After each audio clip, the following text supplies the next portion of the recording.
শুভেচ্ছা। বাঙালিয়ানার সায়াহ্নের সংবাদে স্বাগত।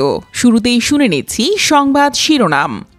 ডোনাল্ড ট্রাম্প ও মামদানির সফল বৈঠক সম্পন্ন।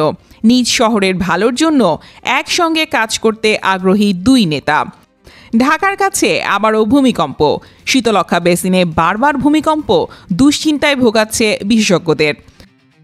COP30 সম্মেলনে বড় ধরনের অচল অবস্থা। ইউরোপীয় ইউনিয়নের আপত্তির মুখে করা যায়নি চুক্তি।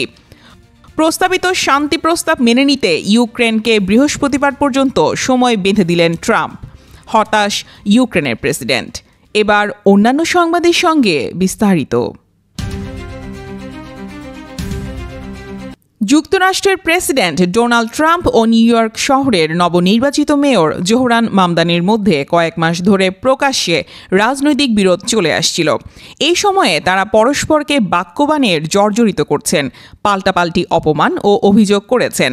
কিন্তু স্থানীয় সময় 21শে নভেম্বর শুক্রবার হোয়াইট হাউসে নিজেদের প্রথম সরাসরি বৈঠকটি তারা অত্যন্ত সফলভাবে শেষ করেছেন। তারা ছিলেন হাস্যোজ্জ্বল, একে অন্যের প্রশংসাও করেছেন। নিউ ইয়র্ক শহরের অপরাধ দমন ও জীবনযাত্রার ব্যয় নিয়ন্ত্রণে একসঙ্গে কাজ করার প্রতিশ্রুতি দিয়েছেন। মামদানির সঙ্গে ব্যক্তিগত বৈঠক শেষে সাংবাদিকদের ট্রাম্প বলেন, যা ভেবেছিলাম তার চেয়েও অনেক বেশি বিষয়ে আমরা একমত হতে পেরেছি। এক জায়গায় আমরা একমত, আমরা চাই আমাদের এই প্রিয় শহরটি খুব ভালো থাকুক। সাংবাদিকদের মামদানি বলেন, আমাদের মধ্যে অনেক মতবিরোধপূর্ণ বিষয় আছে, কিন্তু আমাদের বৈঠকে সেসব বিষয়ে বেশি মনোযোগ দেওয়া হয়নি, বরং নিউ ইয়র্কবাসীর সেবা করার যে সাধারণ লক্ষ্য আমাদের আছে তাকে কেন্দ্র করেই মূলত আমরা আলোচনা করেছি। আমি প্রেসিডেন্টের সত্যি খুব প্রশংসা করি। দলীয় মতপার্থক্য এক পাশে সরিয়ে রাখতে পেরে ট্রাম্পও খুশি।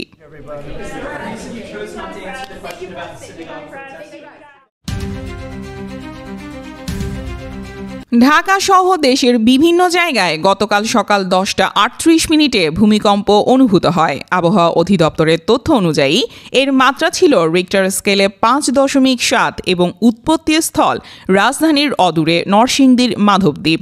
সাম্প্রতিক সময়ে দেশে বারবার হওয়া ভূমিকম্পে ভূতত্ত্ববিদরা বেশি চিন্তিত। তারা বলছেন, রাজধানীর পার্শ্ববর্তী বেল্টগুলো যে সক্রিয় হচ্ছে তারই প্রমাণ এগুলো। বড় ভূমিকম্প আসার আগে ছোট ছোট ভূমিকম্প হয়, এটি তারই আগাম বার্তা।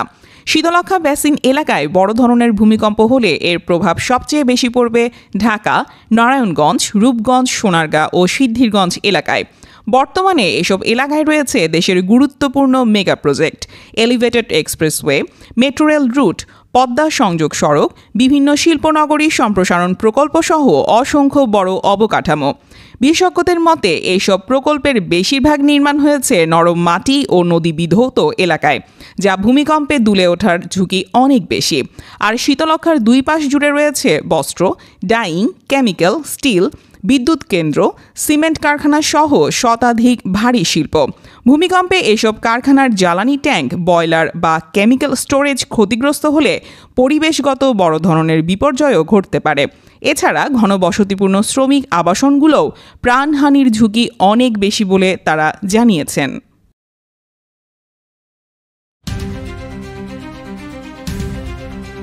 জলবায়ু পরিবর্তনে প্রভাব সৃষ্টিকারী গ্রিন হাউস গ্যাস নির্মাণ নিয়ন্ত্রণে বৈশ্বিক প্রচেষ্টা ব্যর্থ হবে, এই যুক্তিতে খসড়া চুক্তি প্রত্যাখ্যান করেছে ইউরোপীয় ইউনিয়ন। ফলে ব্রাজিলে অনুষ্ঠিত COP30 জলবায়ু সম্মেলনের ভবিষ্যৎ অনিশ্চিত হয়ে পড়েছে। অ্যামাজনের শহর বেলেমে অনুষ্ঠিতব্য 2 সপ্তাহব্যাপী সম্মেলনটি শুক্রবার সন্ধ্যায় শেষ হওয়ার কথা থাকলেও আলোচনা গভীর রাত পর্যন্ত চলতে থাকায় সেই সময়সীমা পেরিয়ে গেছে। ব্রাজিল এই শীর্ষ সম্মেলনকে বৈশ্বিক জলবায়ু সহযোগিতার জন্য এক অন্ধকার বা আলোর মুহূর্ত হিসেবে তুলে ধরেছে। ফসিল ফুয়েলের ভবিষ্যৎ নিয়ে বিভেদ দূর করে সমন্বিত বৈশ্বিক পদক্ষেপের বার্তা দিতে জাতিগুলোকে আহ্বান জানিয়েছিল ব্রাজিল।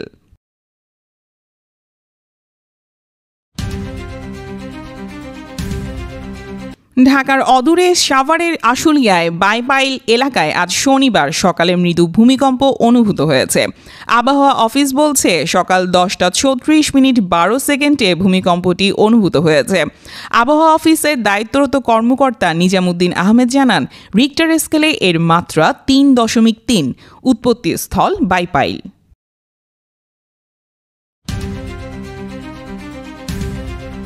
21 নভেম্বর রাজধানীতে সংঘটিত ভূমিকম্পে মেট্রো রেলের 6টি স্টেশনে ফাটল ধরেছে।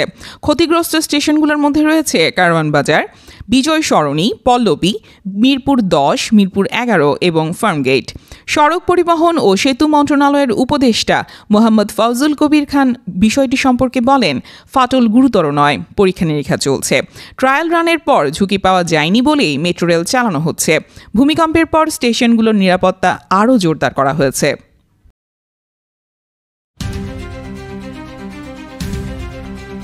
দেশের আবহাওয়া অধিদপ্তরের ভূকম্পন পর্যবেক্ষণ কেন্দ্র জানিয়েছে 22 নভেম্বরের ভূমিকম্পের কেন্দ্রস্থল নরসিংদীর মাধবদীতে। যুক্তরাষ্ট্রের ইউএসজিএস বলছে কেন্দ্রস্থল নরসিংদী সদর থেকে প্রায় 14 কিলোমিটার পশ্চিম দক্ষিণ পশ্চিমে। গুগল ম্যাপ অনুযায়ী কেন্দ্রস্থল পলাশ উপজেলার ডাঙ্গা গ্রাম। স্থানটি শীতলক্ষ্যা নদীর পাড়ে। এটি পলাশ উপজেলার অধীন ঘোড়াশাল পৌর শহরের কাছাকাছি। মাধবদীও পলাশ উপজেলার পাশে। শনিবার সরেজমিনে দেখা গেছে ভূমিকম্পে পলাশ রেসিডেন্সিয়াল মডেল কলেজের প্রধান ফটকের সামনের রাস্তায় ফাটল দেখা দিয়েছে। কাছাকাছি একটি গরুর খামারের মাটি ফাঁকা হয়ে গেছে। অনেক ভবনে দেখা দিয়েছে ফাটল। হেলে পড়েছে বহুতল ভবন। ঘোড়াশাল তাপবিদ্যুৎ কেন্দ্রে কিছু যন্ত্রপাতি নষ্ট হয়েছে। আগুনও ধরেছিল। শীতলক্ষ্যা নদীর ওপর পুরনো রেল সেতুতে ফাটল দেখা দিয়েছে। ঘোড়াশাল বাজার ঘুরে দেখা গেছে দোকানের তাকে রাখা মালপত্র নিচে পড়ে আছে। সবার চোখে মুখে আতঙ্ক। জুতা দোকানি আলম মিয়া বলেন, আমার দোকানের জুতাসহ বিভিন্ন ধরনের মালপত্র ছিল। ভূমিকম্প শুরু হলে সবকিছু পড়ে গিয়ে আসবাব ভেঙে গেছে।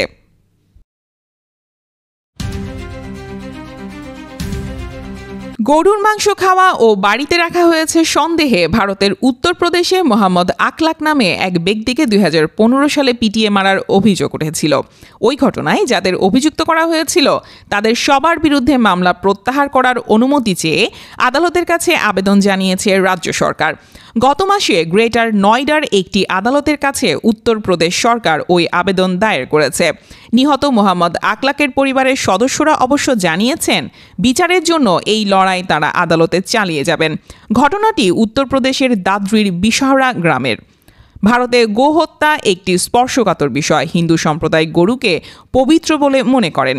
উত্তরপ্রদেশ ভারতের সেই 20টি রাজ্যের মধ্যে একটি যেখানে গোহত্যার উপর নিষেধাজ্ঞা জারি করেছে।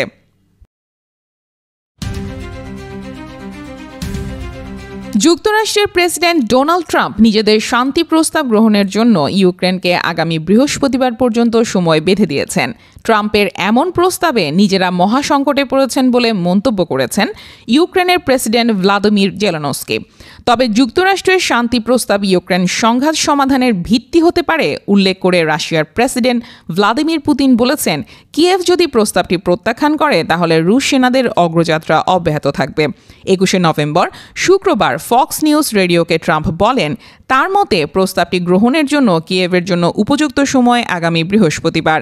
ট্রাম্পের এই মনোভাব দুটি সূত্র আগেই বার্তা সংস্থা রয়টার্সকে নিশ্চিত করেছিল।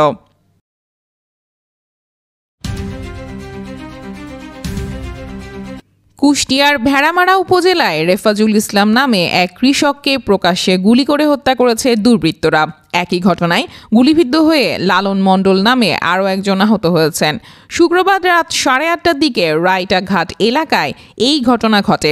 এই ঘটনার পর স্থানীয়দের মাঝে আতঙ্ক ছড়িয়ে পড়েছে। ভেড়ামারা থানা পুলিশ ও স্থানীয় সূত্রে জানা যায়, রাতে রেফাজুল ইসলাম ও লালন মণ্ডল স্থানীয় এক দোকানে কেনাকাটা করছিলেন। এ সময় কয়েকজন অস্ত্রধারী দুর্বৃত্ত হঠাৎ তাদের ওপর খুব কাছ থেকে গুলি চালায়। এতে ঘটনাস্থলে রেফাজুল ইসলাম মারা যান এবং লালন মণ্ডল গুলিবিদ্ধ হন।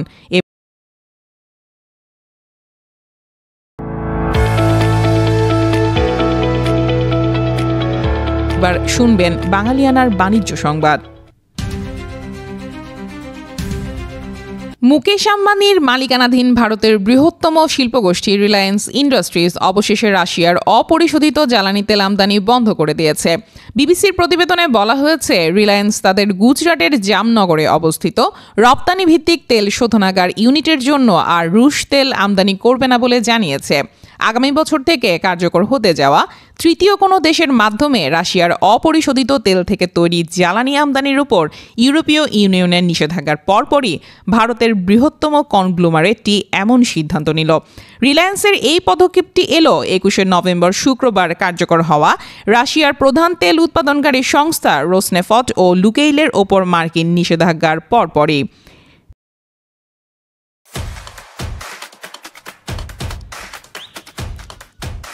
এবার শুনবেন বাঙালিয়ানা খেলার সংবাদ। কাতারের দোহায় এশিয়া কাপ রাইজিং স্টার্স টুর্নামেন্টে গতকাল চরম নাটকীয় ম্যাচে সুপার ওভারে ভারত কে হারিয়ে ফাইনাল নিশ্চিত করেছে বাংলাদেশ দল। আকবর আলী রিপন মণ্ডলরা ফাইনালে পাচ্ছেন পাকিস্তান দলকে। গতকাল দ্বিতীয় সেমিফাইনালে শ্রীলঙ্কা দলকে 5 রানে হারিয়ে ফাইনালে উঠেছে পাকিস্তান দল। আগামীকাল ফাইনাল। নির্ধারিত 20 ওভারে 9 উইকেট হারিয়ে 153 রান তুলতে পারে পাকিস্তান। রান তাড়া করতে নেমে 148 রানে গুটিয়ে যায় শ্রীলঙ্কা। এর আগে সুপার ওভারে ভারতকে হারিয়ে ফাইনালে নাম লেখায় বাংলাদেশ। আকবর আলীর দল আগে ব্যাটিং করে 6 উইকেটে 194 রান তোলে। জবাবে ভারতও 6 উইকেটে ঠিক 194 রান তুললে ম্যাচ টাই হয়ে যায়। তখন সুপার ওভারের প্রথম 2 বলে রিপন মণ্ডল পাকিস্তানের 2 ব্যাটারকে আউট করেন। ফলে ভারতের স্কোর হয় 2 উইকেটে 0 রান। বাংলাদেশ প্রথম বলে উইকেট হারালেও পরে একটি ওয়াইড পেয়ে জয় নিশ্চিত করে। বাঙালিয়ানার সায়ানহের সংবাদ শেষ হলো। ধন্যবাদ।